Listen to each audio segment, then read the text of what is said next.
Guys, for a day, magjo-join tayo. Gusto ko kasi yung wall half to. Magjo-join tayo sa kanila. Funga. Ito, lahat to guys. Kay Isayat.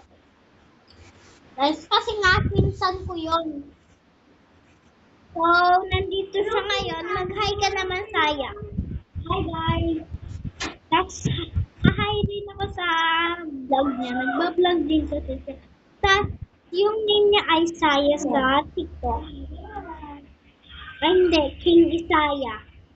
Yung parang naputi na batang nalalaki ngayon. Among Us. Guys, so, please. No. Tayo na ako. Hindi. Tumatay ka. Kasi, so guys, tumatay kanina yung ate ko. Ha? Hindi talaga ako kumain.